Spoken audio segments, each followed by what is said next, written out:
చెప్పాలి కానీ వచ్చి దాడి చేయకూడదండి, తప్పది. ఎంతైనా ఉంటే డిస్కస్ చేయాలి, ఏదైనా చెప్పాలి, డైరెక్టర్ గారు రెస్పెక్ట్ ఉండాలి. వచ్చి వెనక నుంచి వచ్చేసి కొట్టేయడం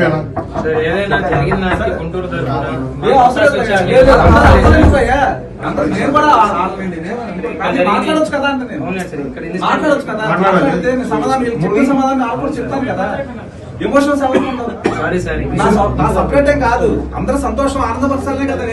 సినిమా ఫ్యాన్స్ అంతా పాత్రలు కల్పితాలు ఎవరిని ఉద్దేశించిన కాదు పెట్టుకుంది. అందుకే ఒక మనిషిని అట్లా ఎన్టీఆర్ గారి మీద చేయలేదా, చిరంజీవి గారు ఎవరి మీద చేయలేదండి అట్లా. మేము అట్లా అని చెప్పి నీచంగా ఏం చేయాలి. ఆయనకు మంచి ప్రకృతి డాక్టర్లా చూపించాము. ఒక మాట చూపించాలి. బుడ్డోడు చేత అలాంటి మాటలు వస్తాయి కాబట్టి మాట్లాడాల్సి వచ్చింది ఆ కుర్రోడు, ఆ పిల్లోడు అనాల్సి వచ్చింది అట్లా, అంతే తప్ప వేరే ఏం లేదు దీంట్లో. అది కూడా చూపించారు. దీన్ని సీరియస్ గా తీసుకొని మరి